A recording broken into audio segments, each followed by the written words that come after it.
क्या आप एक ऐसे व्यक्ति को अपना राष्ट्रपति चुनेंगे जिसकी हरकतें ऐसी हो? अगर मान लीजिए कि भारत के अंदर राष्ट्रपति के इलेक्शंस हो और ऐसी ड्रेस पहन के निकल जाए तो कुत्ते पीछे लग जाए। लेकिन यह व्यक्ति जो है जब भी अपने डिसीजंस लेता है, कैबिनेट के बहुत इंपॉर्टेंट लाइफ के डिसीजंस लेता है तो कुत्तों से डिस्कस करता है। यह जो है वो एक इमेजिनेशन की भी परे है। लेकिन इस व्यक्ति ने इलेक्शंस जीत लिए हैं, यह बहुत इंपॉर्टेंट बात है। ये जो व्यक्ति है इसको हम लोग कहते हैं कि बेसिकली अर्जेंटीना के अंदर लोकलाइट जो है इसको मैडमैन कहते हैं, पागल आदमी कहते हैं, क्योंकि ये कुत्तों के साथ में अपना सलाह मशवरा जो है वो करता है। और ये बात बिल्कुल सही है, गलत नहीं है। हाल ही के अंदर एक घटना घटी है और उसके अंदर क्या हुआ है, चाइना के जो प्रेसिडेंट हैं उन्होंने ये सीधे तौर पर अर्जेंटीना के प्रेसिडेंट को कह दिया है, मतलब बनने वाले हैं 10 दिसंबर 2023 को ये शपथ लेने वाले हैं, ऑथ लेने वाले हैं। और उससे पहले यह कह दिया है कि अगर चाइना को बैन किया तो देख लेना तुम्हारी हालत खराब कर देंगे, क्योंकि ये जो अब प्रेसिडेंट बनने वाले हैं उन्होंने ये कहा था कि मैं चाइना और ब्राजील के साथ में अपने सारे रिलेशन खत्म कर दूंगा। क्या ये इसके खुद के बोल हैं? हम लोग 3 इडियट्स जो है उसका एक छोटा सेगमेंट में आप लोग को याद दिलाना चाहूंगा। जब 3 इडियट्स के अंदर साइलेंसर स्टेज पे खड़ा होके पूरी स्पीच पढ़ता है तो वहां पर सामने हिंदी का प्रोफेसर प्रिंसिपल साहब को यह कहता है कि बोल वो रहे हैं, शब्द हमारे हैं।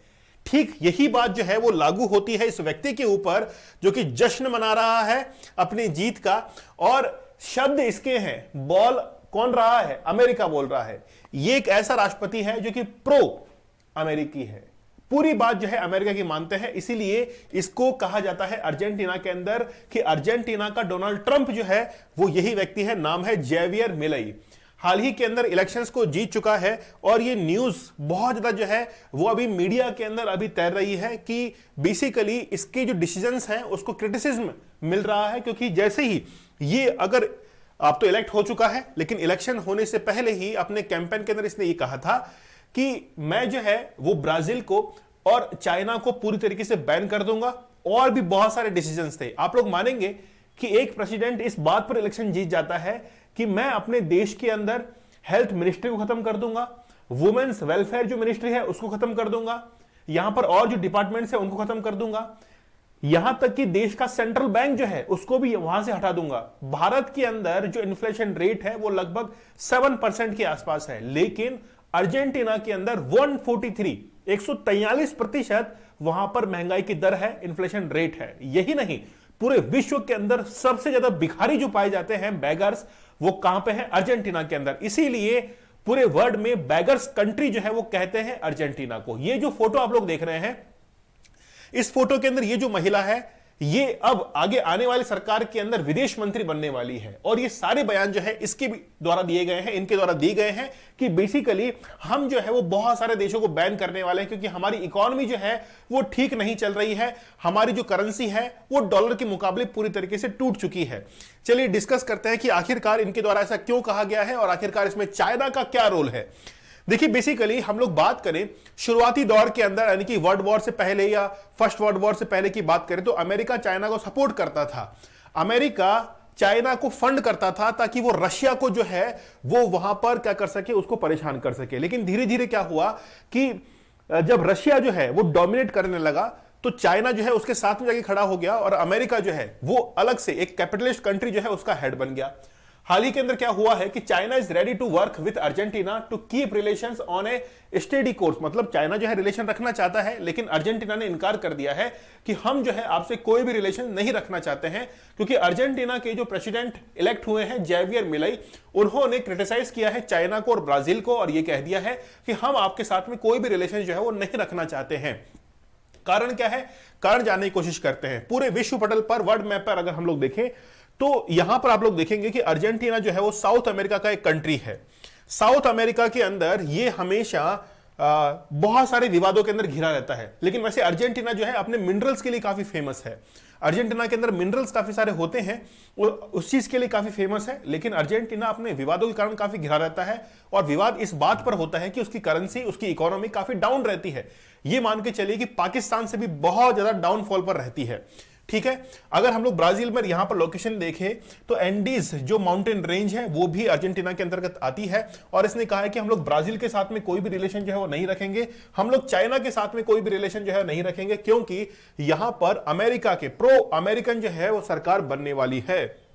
ठीक है। अच्छा, मैं थोड़ा सा आप लोग को यहां पर जो है वो एक बार जूम करके दिखाता हूं। यहां पर देखिएगा एक फॉकलैंड आइलैंड है अर्जेंटीना में। जब हम लोग नीचे चलेंगे तो यहां पर जो है आप लोगों को एक आइलैंड दिखाई दे रहा है, यह है फॉकलैंड। ये बेसिकली यूके के अधिकार क्षेत्र के अंदर है, और यूके और अर्जेंटीना के अंदर एक डिस्प्यूटेड टेरिटरी है। कई बार जो है इसको लेकर डिस्प्यूट हो चुका है, और बेसिकली रोल यहां पर भी है। हमेशा इस कंडीशन के अंदर इंडिया ने जिस चीज का साथ दिया है वो हमेशा अर्जेंटीना का साथ दिया है। ठीक है। चलिए अब देखिए, अर्जेंटीना के अंदर बाइकैमरल जो है वो पार्लियामेंट है, अर्जेंटीना के अंदर बाइकैमरल है। वहां पर एक जो है वो तो है सीनेट, ठीक है, और सेकंड जो हाउस है वो है द चैम्बर ऑफ जो है डेपुटीज। ठीक है।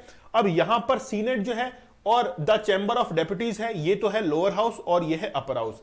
यहां पर अगर हम लोग सीट्स देखें तो अपर हाउस के अंदर सीट है 72, और लोअर हाउस जिसको हम लोग कह रहे हैं चैम्बर ऑफ डेपुटीज 257 जो है वो यहां पर सीट्स है। ठीक है। बाइकैमरल जो है यहां पर पार्लियामेंट है। अगर हम लोग रिसेंटली इलेक्शंस की बात करें तो अर्जेंटीना के अंदर जो इलेक्शंस हुए हैं 2023 के, उसके अंदर जो 99% जो है इलेक्शंस देखे गए थे, यहां पर जैवियर मिले जो है उन्होंने जीत दर्ज की है 55.7% से, जबकि इनके जो अगेंस्ट में खड़े थे वो थे सर्जियो मासा जो है, उनको वोट मिले थे 44.3%। तो यहां पर ये जो मिले थे यहां पर जीत गए, और अब इनको जो है वो 10 दिसंबर को शपथ लेनी है, ओथ लेनी है। उसके बाद जो है ये प्रेसिडेंट जो है वो बन जाएंगे अर्जेंटीना के। उसके बाद में बहुत कुछ होने वाला है। हाल ही में क्या हुआ कि ब्रिक्स के अंदर जितने भी देश शामिल हैं उन्होंने डिसाइड किया, रशिया ने, चाइना ने, इंडिया ने, ब्राजील ने, साउथ अफ्रीका ने, कि हम लोग जो है वो 5 और भी देश शामिल करेंगे। 1 जनवरी 2024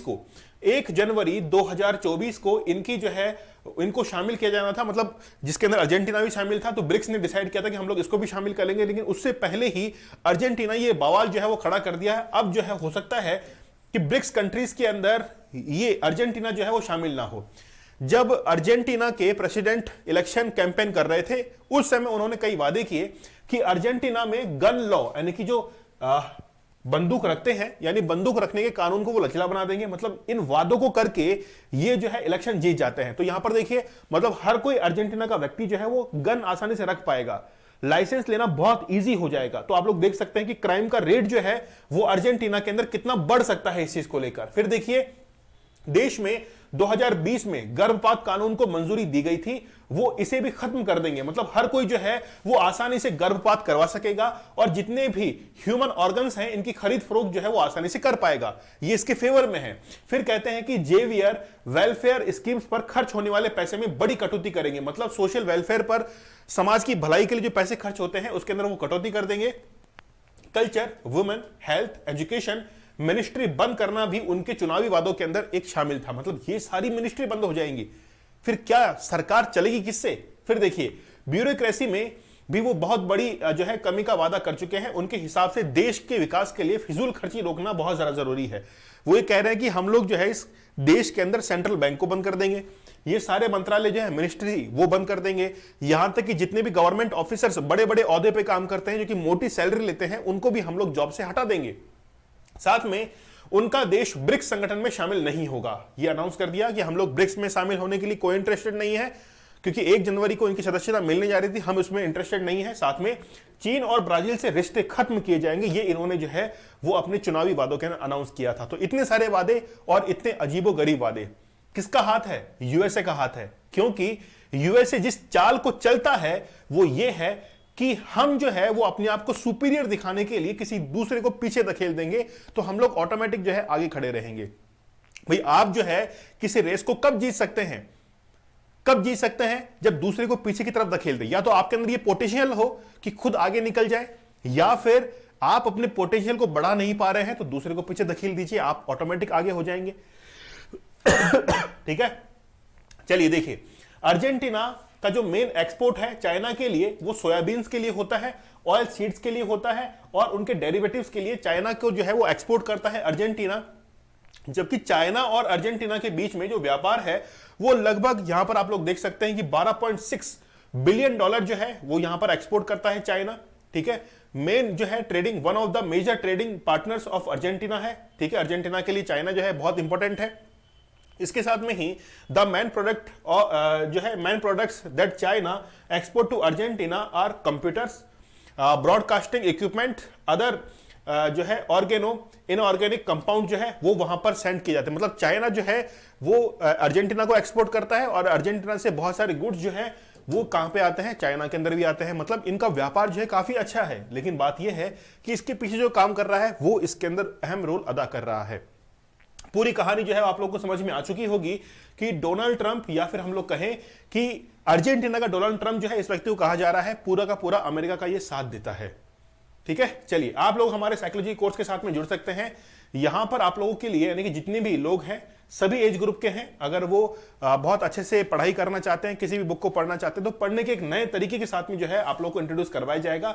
एक साइकोलॉजी का कोर्स है, बहुत बेहतरीन है, आप लोग इसके साथ में जरूर जुड़िए। आप मेरे टेलीग्राम चैनल के साथ में जुड़ सकते हैं, दीपक इंद्रा ऑफिशियल। वहां पर जल्द ही जो है वो आप लोगों के लिए क्विज यहां पर लगाई जाएंगे, ताकि आप लोग जो है बहुत बेहतरीन अपनी तैयारी को कर सको।